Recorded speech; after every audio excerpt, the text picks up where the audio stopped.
Welcome to Tommy Solo's Famous Friends. This is where I get to chat with people I've connected with over the years in the world of arts and entertainment. And today I'm very happy to have with me music journalist, broadcaster, and author Aaron Badgley. Welcome to the show, Aaron. Hi, hey, hi. Thanks for having me on. This is quite an honor looking at the people you've interviewed. I am quite honored to be here. Welcome to the club, and I'm very happy to have you. So, Aaron, I know you have a brand new book. It is Dark Horse Records, the George Harrison basically after the Beatles, his record company. So we'll Yeah. talk about that, but there's a lot more to Aaron Badgley than just this book. So I want to know, as a music journalist and broadcaster, what got you interested in the business and how did you get into radio all those years ago to begin with? So you just did a George Harrison song. Nice one. All those years ago. You know what? I grew up around music and back in the 70s, back in the pre-internet days, to read about the bands you liked and to understand what was going on, you had to go to the magazines. You had to go to the Crawdaddies, the Rolling Stone, Cream. If you were lucky, you could get Melody Maker, RPM, which was the Canadian Billboard. And I used to go to a record store in Oshawa called Wilson and Lee, and they had all these magazines along with records.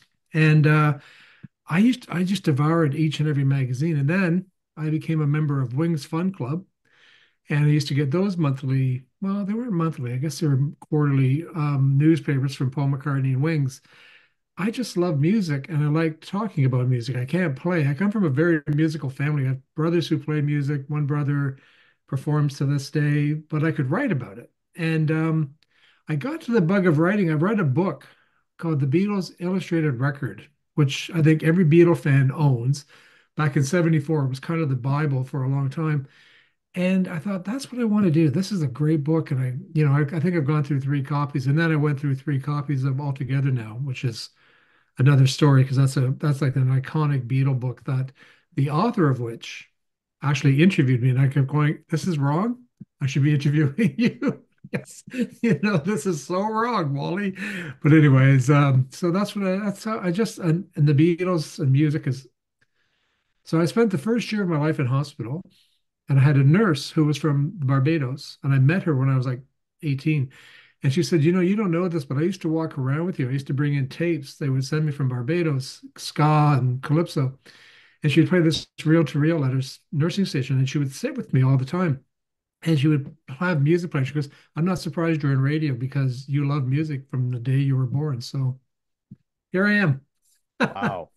Wow, that's quite the story. Oh man. Uh I had a son who was born at 25 weeks gestational, and Yeah. so I have a pretty good understanding of how your life started out. That said, um, radio. What got you into radio? What was the path that took you there? I loved radio. I'm that generation that, we were the ones with the transistor radios to our ears under the covers at night.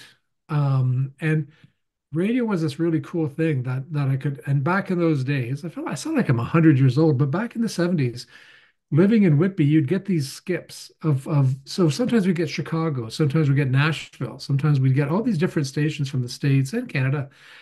I just fell in love with the whole notion that the disc jockey, and of course, I was a big fan of 1050 Chum, and listened to that with my mom in the morning. And it just, I love the sound.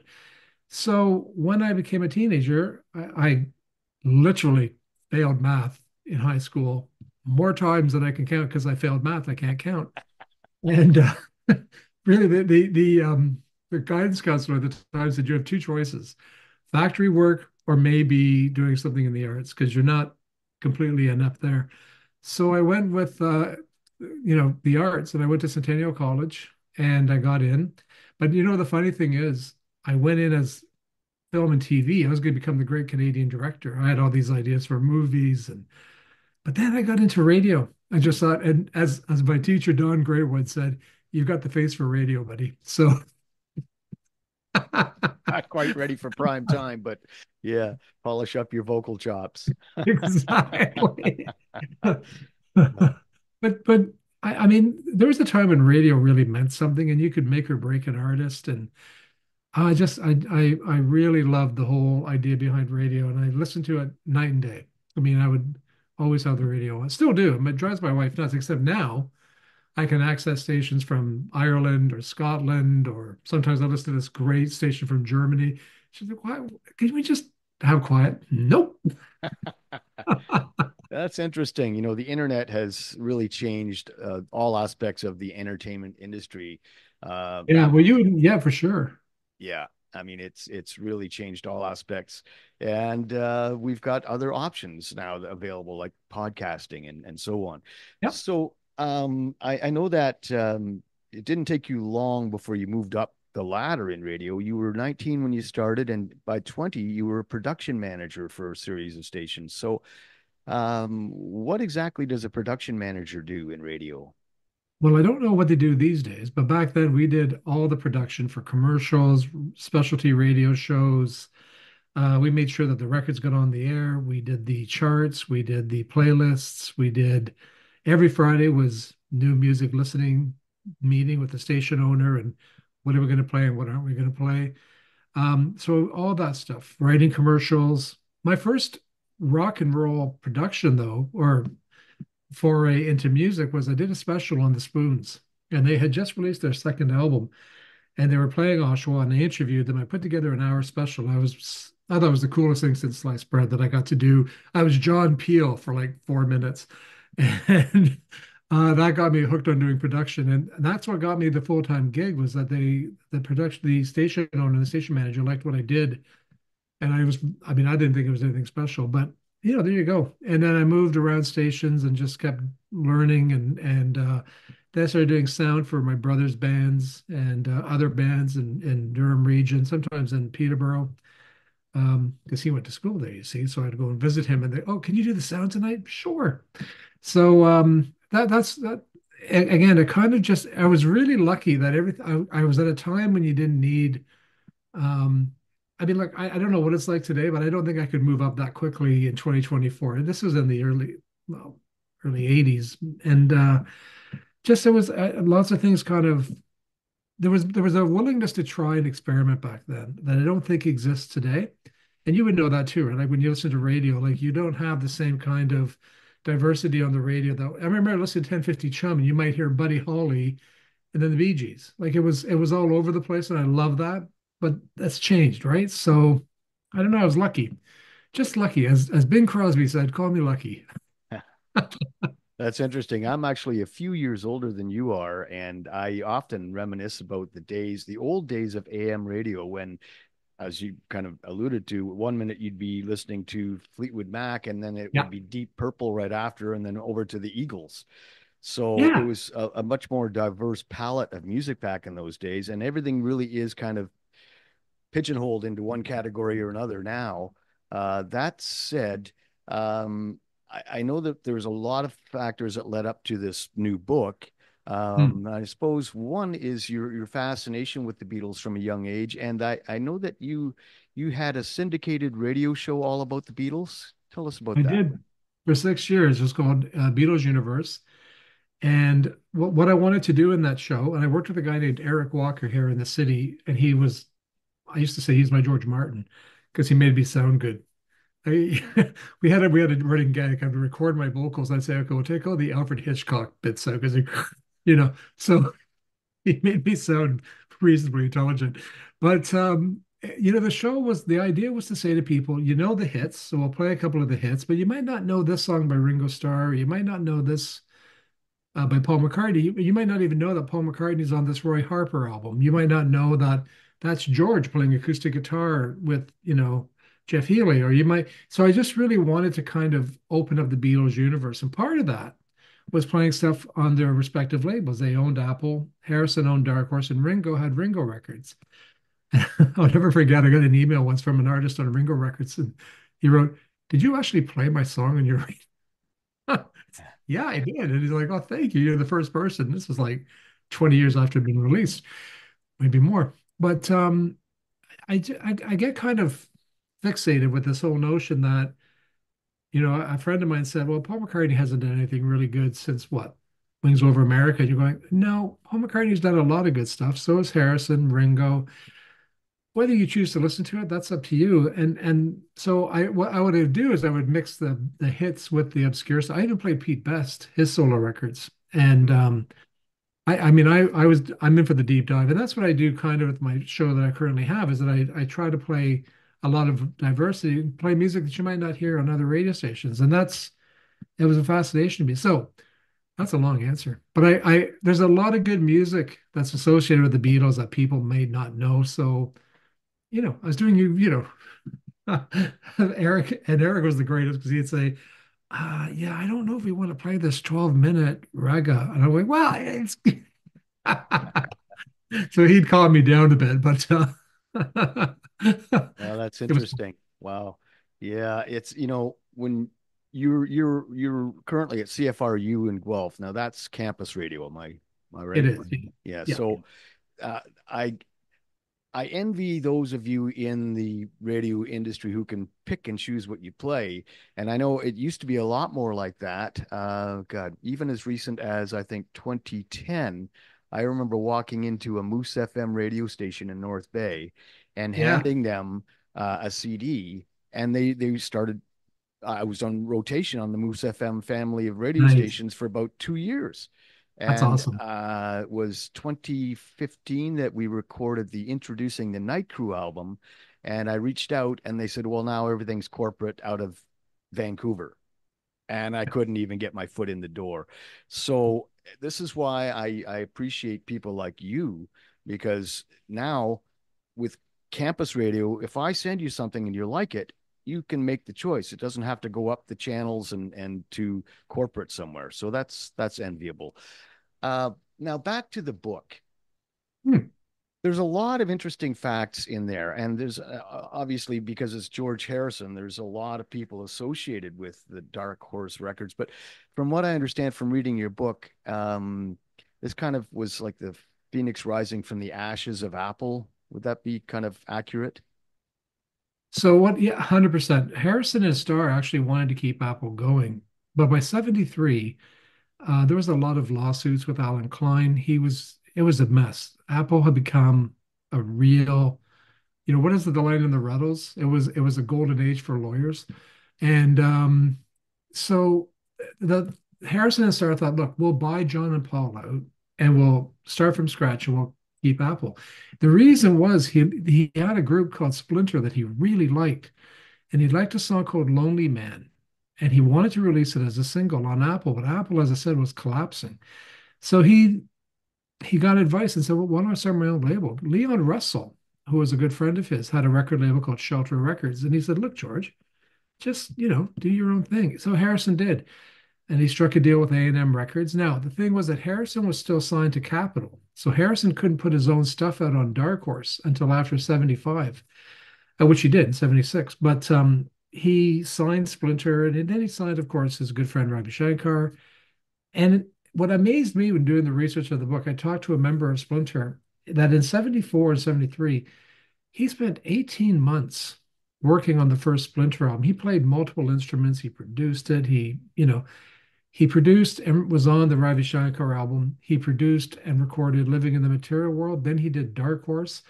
Then he did the tour. I mean, this guy really worked. And he didn't, as the guy from Splinter, Bill Elliott, said to me, he goes, he didn't shaft us. He didn't say, look, I'm really busy. He'd stay up all night working on a mix, and they'd come in the morning. He'd go, oh, you know what? I've done this mix.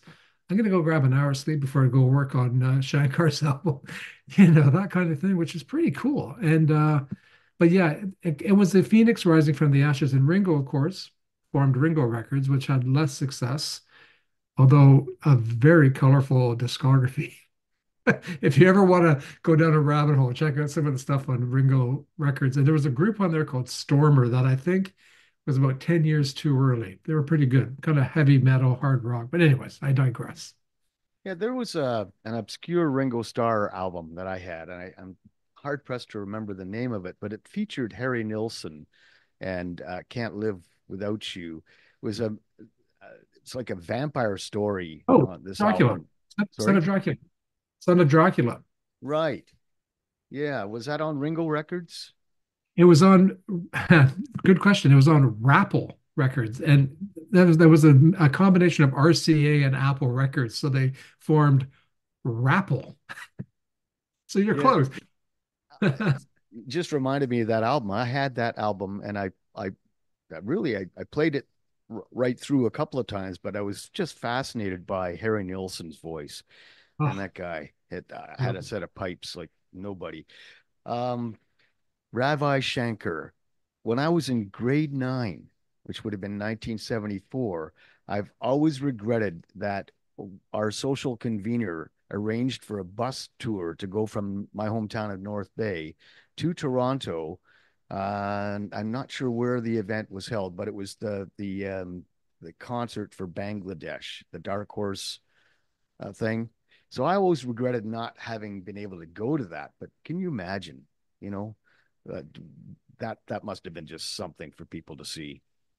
Well, I'll tell you something. I didn't put this in the book. Is that in '74 I was 10, and Harrison and Ravi were playing Maple Leaf Gardens. They did two shows. It was in December. They were doing one in the afternoon, one at night. So I skipped off school, and I had saved money for months because I was working then. Long story, but I was working and I had money, so I hopped a bus and I skipped school. The school called my mother and said, "Where's Aaron?" So she put two and two together. And as I got off the bus in Toronto, my brother was there to meet me, and all he said was, "Mom's really upset." And I said, "Look, I don't care what the consequences. Let me just go see Harrison. I don't care if I never see the light of day again. I just want to see. I didn't get to see George. So so you and I share that. Like you, you, you pass them, you think, well, maybe next time, and there was never another time, which is a real shame. But that close, man, that close to seeing him, Tommy. Yeah, That no, close. I just didn't have the money, and I had a paper route, but I didn't have enough money for the tickets to this thing. But I always regretted it. I did see Paul McCartney live, and it was at the Sky Dome, and it was while Linda was still in the band in Wings, and it was really good. But I'll never forget how loud the bass was. Man, it was just punching Ah, me right in the gut. And we were about 10th row back, but wow. any time you had any connection with the Beatles, I mean, there's electricity in the air. I mean, Yeah. I watched their debut on the Ed Sullivan Show, and I was mesmerized. And before that, I really didn't have that much interest in music because there just wasn't anything out there that really hit me. But I think there was some sort of a magneto hypno beam or something that was coming out of that Ed Sullivan show that hit all of us young boys and girls, that just made us all want to grab a guitar or a set of drumsticks. So I get where the fascination for the Beatles comes from. I've had it my entire life. That said, During that Ed Sullivan show, during that broadcast was the only time in New York City's history where there was not one crime committed. I'd heard that before. Wow, yeah. Isn't Can you that believe that? Even the that's criminals took an hour off to watch the Beatles. wow. Wow. Oh man. Oh God. So Horse Records had a fair run, I guess, and you started to allude to the fact that George needed to shop the label for distribution, and he had some help from Leon Russell. Ultimately, they ended up going with A&M. Is that right? Yeah, yeah, because A&M, people don't realize this is that A&M was an artist label because A&M is Herb Alpert, he's the A, and Jerry Moss, who was a songwriter, was the M. So these guys were really very artist focused. And if you look at what was on A&M in the '70s, you had a lot of really cool music that came out that other labels weren't really willing to touch, but they were very artist friendly. But when I interviewed a gentleman who was in charge of doing the promotion for Dark Horse through A&M, he said, look, the truth was they wanted a Beatle. Everyone knew the contracts were coming up in '75. And every label, it was a big feather in the cap to have a Beatle on your label back then. Because '74, keep in mind that up to '74, the solo Beatles were huge. McCartney, Retro Speedway, My Love, number one, Ringo, Photograph, Year 16, Oh My My, John Lennon, Imagine. I mean, these guys were still turning out the hits. And George, My Sweet Lord, Give Me Love, Give Me Peace on Earth, What is Life, Bangladesh. So A&M thought if we pick up Dark Horse, he'll eventually go on Dark Horse and we'll eventually have a Beatle. But that didn't happen the way that they had hoped. And then once Harrison had made the decision to sign with Warner Brothers, it was game over from A&M. They just said, you know what, we're done here, and they sued, breach of contract, all this. It just got really ugly. But as you say, it persevered, and Harrison had a very viable label for a few years there that brought a lot of good music into the world. Splinter, he got the Stair Steps to get back together again. Of course, Ooh Child. Um, Henry McCulloch, the guitarist from Wings, who signed a solo deal with George. So there was an interesting label and there was some good music on there, and I stand by it. Yeah, now you mentioned George Harrison's single "What Is Love." That was produced by Phil Spector, wasn't it? Yes. Yeah. Now that's interesting. So was that, and I'm trying to think, that was Dark Horse Records or was it No, that was Apple. Apple? Okay. Yeah. That was all those his biggest hits were on Apple. When he hit Dark Horse, his biggest hits happened in the 80s, such as Got My Mindset on You, When We Was Fab, all those years ago. But his like in the 70s, his big hits were all on Apple. Because again, the Beatles was tied to Capitol Records, EMI, and Apple was signed to EMI. There's really, to me, it's a fascinating story of record label. I'm also very fascinated by record labels, which really, bores the hell out of my poor wife. It's like, and then they changed the design. If you look at the Canadian Apple versus the American Apple, you know, it's like, oh, Aaron, be quiet. It is interesting how the men in suits or the guys in suits come up with these different ideas for distribution in different countries, and there are Yeah, certain album covers. I know there was one Beatles album. I'm trying to remember which one it was that they changed the cover. The original album was Dolls, I think that yeah. The were butcher cover, the the butcher Butcher cover. cover. Yeah, yeah. Yesterday and today. Yeah. So it's interesting how people come up with these ideas that either work or aren't going to work. And I get where you would be intrigued by that because there's a lot out there and a lot of differences with releases internationally. So the new book is out. Yes. And it's Dark Horse, the George Harrison years after the Beatles. Yep. Um, and who's the publisher? A Sonic Bound, which is a company out of England who just publishes music books about music, and they're quite a cool company. They just put out some interesting books about classic albums. But yeah, I work with them in England. They were great. They are great. I shouldn't say they were. I'm working with them on my current projects, and they're a fantastic publishing company. They're very hands off until I mean, some of the stuff they were very hands on, where they're saying, "Well, I don't know if people really need to know the difference in promo copies in America versus Canada. Why not?" But they've been an absolute delight in the bookstores. And the big news I just got in the past couple of weeks is that the Rock and Roll Hall of Fame has put it in their archives and in their library in their bookstore, which I didn't expect. Some guy from Whitby who could barely get through school has a book in the Rock and Roll Hall of Fame. I'm really just knocked out. So Wow. I'd ask you how many copies it sold, but I know you can't count, so we won't go there. I Where should have, yeah, you don't even, when I was a social worker, right? My boss would come and go, "Did you do the budget, Aaron?" Yeah, I did. Yeah. there's a few things we need to talk about. Yeah. Yeah, Uh, exactly. that said, where can people get a copy of the new book? Anywhere you buy books, if it's not in stock, they'll order it for you. You can get it on Amazon, Indigo. If you're in the States, it's Barnes and Noble. Walmart has it. It's everywhere. I've been very lucky to have good distribution on the book. On September the 29th, I'm going to be in Toronto at Word on the Street. I'll be selling and autographing copies if people want to stop by and see me talk with a couple of other really cool authors, Canadian authors. And yeah, it's available everywhere where fine books are sold. So yeah, it's easy to get. Should be. If not, give me a call. All right. Very nice. Well, congratulations on the new book, and we'll look forward to everything that's coming.